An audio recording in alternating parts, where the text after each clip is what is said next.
ایک صاحب سے میں نے کہا کہ جناب وہ 2000 ریال لگ گیا تو کیا کرنا ہے؟ کہنے کوئی مسئلہ نہیں، پاسپورٹ نواں بنوا لو، گنجائش ہے، یعنی ہر شے کا حل ہے۔ وہ میں نے کہا یار اب عمرہ کرنے جاتے وقت بھی بندہ دھوکہ دے کے جائے، اللہ کے گھر جاتے وقت بھی اس طرح کی حرکت کرے، کیا حال ہو گیا؟ ہر چیز کا لوگوں نے حل نکال لیا، ہر چیز کا لوگوں نے سٹائل بنا لی۔ ایسا نہ کریں، یہ درست نہیں۔ احمد رفو گر کہنے لگا اس طرح سیوں گا کہ پھاڑنے والے کو بھی پتہ نہیں۔ ان کا پیسے لے یار تو سی دے۔ اس نے سی دی، اگلے شام ہی لا کے بچھا دیا گدا۔ تیسرے دن بادشاہ سلامت آئے، آ کے پہلی نظر گدے پہ ڈالی، اس نے بلایا سب ملازمین کو، کہا کس نے سیا ہے؟ کہا جناب کیا ہوا؟ کہا یہ پھٹا ہوا تھا۔ کس نے؟ کہا نہیں پھٹا ہی نہیں۔ وہ کہنے لگے بنو بات، میں خود پھاڑ کے گیا تھا، تو بتاؤ صحیح سیا کس نے ہے؟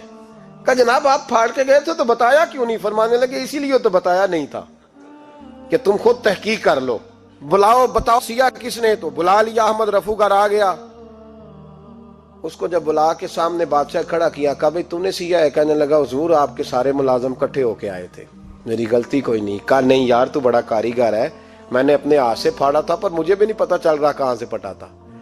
اچھا یہ بتا یہ تھیلی جو ہے یہ بھی تو نے سی تھی؟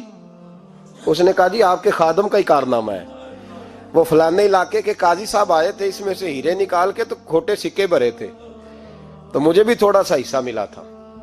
محمود نے سارے گواہ بھی اکٹھے کر لیے، ثبوت بھی اکٹھے کر لیے۔ پھر قاضی کو بلایا، پہلے سارے ثبوت اور گواہ کیس حل کر لیا۔ پھر ہمارے ہاں یہ حال ہوتا ہے کہ مدعی 2-3 ہفتے کے بعد خود ہی ہاتھ باندھ جاتا ہے، کہنا تسی میری جان چھڈو، مجرم پھڑو پاوے نہ پڑھو۔ وہ کہتا ہے مجھے معافی دو، میں رہا۔ ظلم ہے نا، ظلم، یہ زیادتی ہے کہ جو بیچارہ اتنے سوال مجرم سے نہیں ہوتے جتنے مدعی سے ہوتے ہیں۔ آپ یقین کریں اتنے سوالات ہوتے ہیں، بیچارہ ہف جاتا ہے۔ یہ طریقہ درست تو نہیں ہے کہ لٹ گیا اور دوسرا طرح طرح کے سوالوں کے جواب دیتا پھرے بیچارہ۔ سارے ثبوت اکٹھے کر کے قاضی صاحب کو بلایا، تنہائی میں لے جا کے محمود غزنوی نے کہا قاضی صاحب آپ سے غلطی ہو گئی، غریب آدمی تھا، وہ لٹ گیا ہے، اس نے تو بڑی مشکل سے کچھ ہیرے جمع کیے تھے اور اس کی کل کائنات تھی، تو آپ اس کا مال اسے دے دیں، بات ختم۔ قاضی صاحب کہنے لگے آپ مجھ پہ الزام لگا رہے ہیں، سوال ہی نہیں پیدا ہوتا۔ آپ میری داڑھی دیکھیں، آپ میرا اعزاز دیکھیں، دنیا جانتی ہے میں اس کا۔ قاضی صاحب انسان بھول ہی جاتا ہے، بندہ بھول جاتا ہے، غلطی ہوگی، مال نے کہا نہیں سبق۔ کہا میں تنہائی میں پوچھ رہا ہوں، میں اس وقت پوچھ رہا ہوں جب دوسرا موجود کوئی نہیں، آج توبہ کر لے، میں کچھ نہیں کہوں گا، تو میری زبان پہ اعتبار کر، تجھے پتا ہے میں جو کہتا ہوں اس پہ عمل بھی کرتا ہوں، باز آ جا۔ پر قاضی نے کہا نہیں میری غلطی کوئی نہیں۔ محمود نے پھر بڑے دربار میں بلا لیا، مجمع عام میں۔ مہلت کے دنوں میں جو توبہ کر لے وہ بچ جاتے ہیں، لیکن لوگ رسوائیوں کے دنوں میں پھر واپس لوٹتے ہیں اگلا گھر دیکھ کے، پھر حالات اور طرح کے ہو چکے ہوتے ہیں۔ جب بڑے دربار میں قاضی کو بلایا، بھائی تو مانتا ہے کہ نہیں؟ اس نے کہا نہیں۔ تو کہا بلاؤ احمد رفو گر کو۔ جب احمد رفو گر آیا تو بوڑھے قاضی کی ٹانگیں کانپنے لگی، جملے ٹوٹنے لگے، لفظ زمین پر گرنے لگے، بات صحیح نہیں ہوتی، زبان لڑکھڑانے لگی۔ محمود کہنے لگے قاضی میں نے تجھے کہا تھا وہاں مان جا بات، اب بڑے دربار میں بول۔ تو جب قاضی صاحب کی گردن خود بخود جھک گئی تو دنیا سمجھ گئی، کہا نکل جا میرے دربار سے۔ محمود بولے نکل جا، اتنی تجھے عزت دی، اتنی بڑی تنخواہ دی، قاضی بنایا، اور یہ تھوڑی سی رقم کے لیے، تھوڑی سی رقم کے لیے تو بددیانت ہو گیا، چل چلا جا، نکل۔ قاضی دربار سے نکلا تو لوگ لعنتیں برسانے لگے۔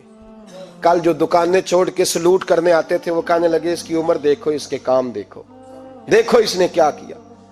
گھر گیا، بچے جن کے لیے پاپ کمایا تھا، جنہاں لی تو پاپ کمائے ہن کتھے نہیں ہو تیرے گھر دے۔ وہ بچے کہنے لگے ابا جی ہم تو سکول مدرسہ جانے کے قابل نہیں رہے، امید تھی کہ بیوی ساتھ دے گی۔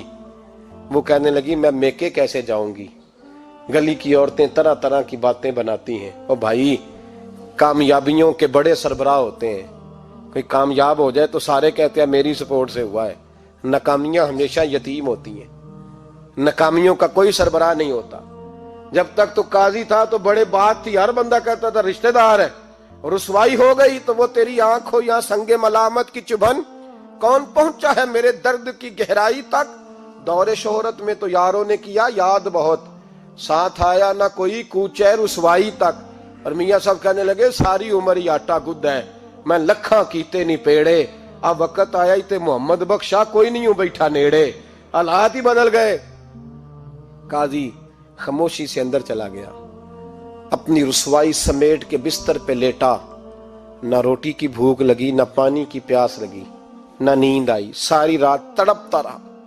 سویرے گھر والوں نے دروازہ کھولا تو روح پرواز کر گئی تھی، دنیا چھوڑ گیا۔ حضرت ابو نور علیہ رحمہ بولے، فرمانے لگے یاد رکھو کبھی بددیانتی نہ کرنا، کبھی۔ یہ تو محمود غزنوی کی عدالت تھی، قیامت میں رب کریم کی عدالت لگے گی۔ اور فرمایا وہاں تو گواہی دینے والا احمد رفو گر تھا، قیامت میں تو تمہارے اپنے ہاتھ پیر گواہیاں دیں گے، ہمارا اپنا وجود گواہی دے گا۔ اور فرمایا یہاں تو لعنتیں دنیا دار برساتے تھے، وہاں فرشتے ہوں گے۔ اور قاضی کو تو موت آ گئی تھی، قیامت میں تو دوبارہ موت بھی کوئی نہیں آئے گی، وہاں تو رہنا ہے اور سہنا ہے۔ اتنی بددیانتی معاشرے میں، اتنی بددیانتی ہر جگہ۔ اس معاشرے کا بھی کچھ بنے گا جہاں دوائی بھی خالص نہ ملے، جہاں دوائی میں بھی بددیانتی ہو۔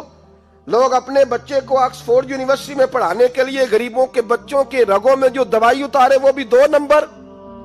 اتنا بڑا بھی کو بددیانت معاشرہ ہوتا ہے کہ لوگ یہاں تک دھندا کریں، یہاں تک کہ لوگ لوگوں کی زندگیوں سے کھیل جائیں اور ہمیں احساس تک نہ ہو کہ کوئی مر جائے گا، کوئی ڈوب جائے گا، کیا بنے گا۔ اور جس نے وہ اپنی رجسٹر کی دوائی کی، اس نے 2-4 لاکھ روپیہ لیا اور اس نے یہ نہیں سوچا کتنے انسان میری وجہ سے مریں گے۔ قتل صرف یہ تو نہیں ہوتا گولی مار کے مار دینا، لوگوں کی زندگیوں سے لوگ کھیل جاتے ہیں، لوگ تباہی کر جاتے ہیں، لیکن بددیانتی سے باز نہیں آتے۔ میرے رسول پاک علیہ السلام کے غلاموں، نبی پاک صلی اللہ علیہ وسلم نے ذرا سی بددیانتی، اور صحابہ کا یہ مزاج تھا، اتنی سی بھی کبھی ان سے غلطی ہوتی تو تڑپ جاتے۔ جن ناظرین نے ہمارا چینل ابھی تک سبسکرائب نہیں کیا، ان سے گزارش ہے ہمارا چینل سبسکرائب کریں تاکہ ہر آنے والی نئی ویڈیو آپ تک بر وقت پہنچ سکے۔ شکریہ۔